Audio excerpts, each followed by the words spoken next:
This is the world of Gog and Magog. Now then, how will power, when it rests on the foundations which are godless, how will that power relate to the primitive peoples of the world? With Zulkarnain, he had the good sense to leave them as they were. See? But no, when Gog and Magog are released, you will see the world experiencing this strange phenomenon, that power will now be used to ruthlessly destroy the primitive way of life.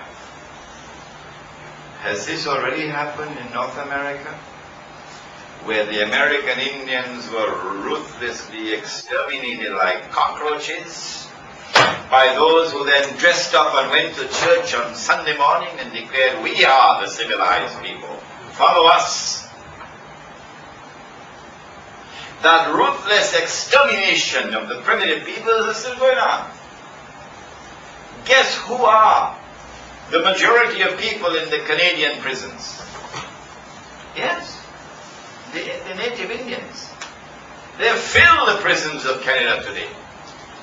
Guess who are the people who weep the most in Australia now? Yes, the indigenous peoples. Yes. I went to Canberra, and they showed me this brand sparkling new parliament building. But across the road, I saw a hut built with all kinds of plywood and so on, many different colors, small hut. And there was a big sign, Parliament of the Aborigines. It's still there, you can go and take a look at it.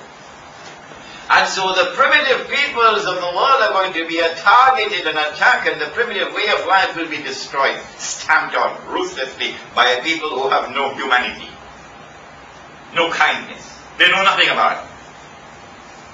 That's what you're dealing with when Gog and Magog are going to be released.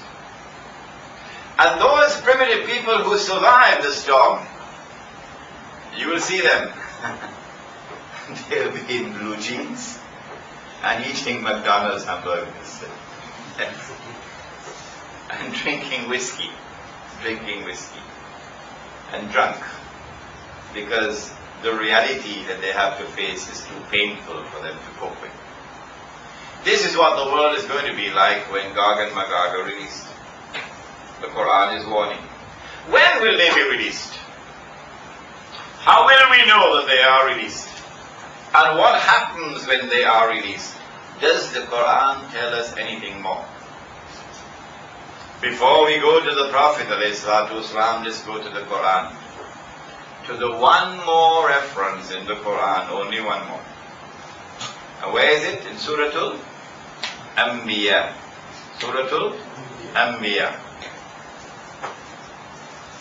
Allah subhanahu wa ta'ala, since I mentioned this last night in my lecture, I can do it very quickly now. Allah subhanahu wa ta'ala speaks about a town. All those who were there yesterday, put up your hand. Good.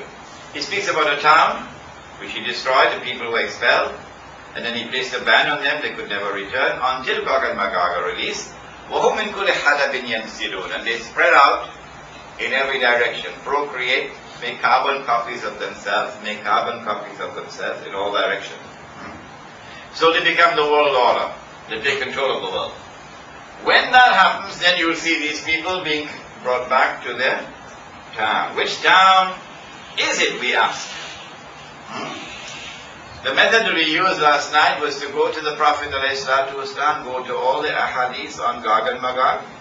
I think I have a lot of them in this book, Jerusalem, in the Qur'an.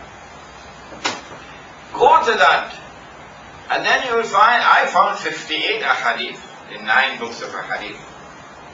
And now go through all of these ahadith and see which towns are mentioned linked with Gog and Magog. There's only one. Only one. Satu. Which one is it?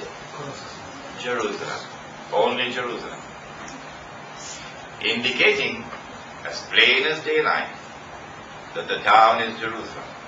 And so the Qur'an is saying that when you see the Jews being brought back to the Holy Land, the explanation which even the University of Singapore can never give, the explanation is that it is the world order of Gog and Magog which have brought the Jews back to the Holy Land.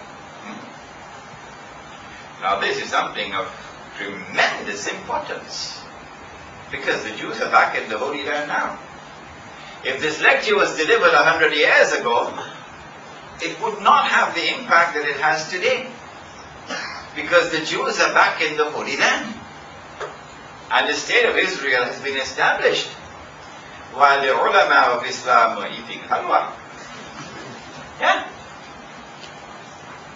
Now that we know that Gog and Magog are responsible for bringing the Jews back to the Holy Land, that Gog and Magog are those who control the world, it is now possible for us to go in now and identify Gog and Magog.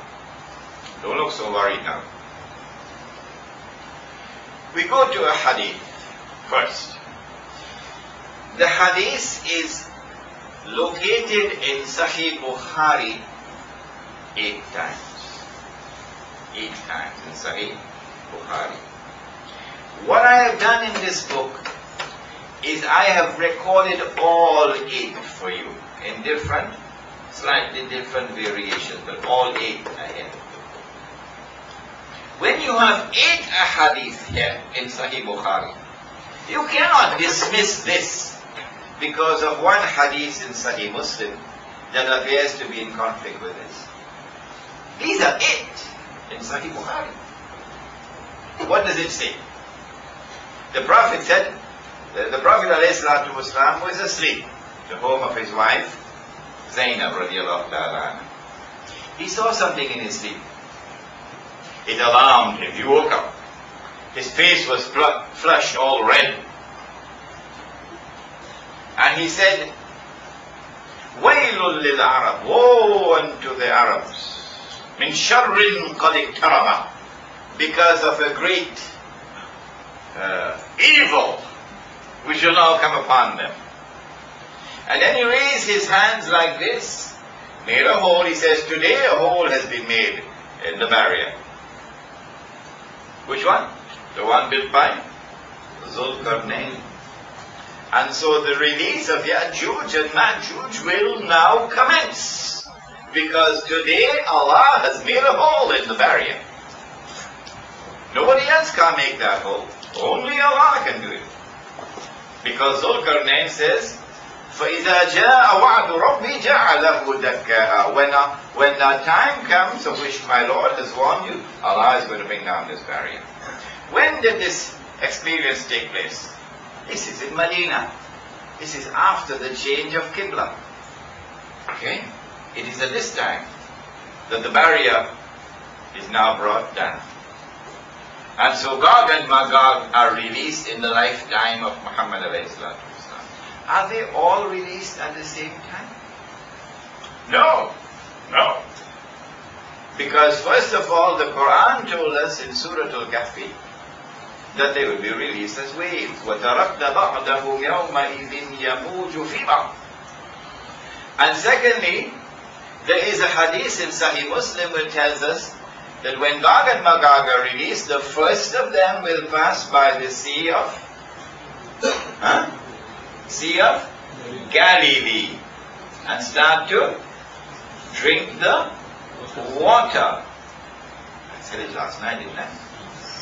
And by the time the last of them pass, they will say, there used to be water here. It takes a long time to drink out a whole lake of water, isn't it? So the release of Ya'juj and Ma'juj is going to take a long time.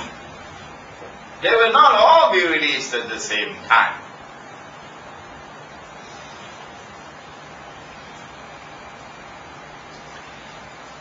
They were released in the lifetime of the Prophet ﷺ. Now we can try to identify them. Number one, we're looking for a people who, when they are released, the first people they will attack would be those people whose language nobody could understand. They will be the first people to become carbon copies of Gog and Magog. Yes. Secondly, when they are released, they are going to exhibit an obsession with the Holy Land, because they eventually have to bring the Jews back to the Holy Land.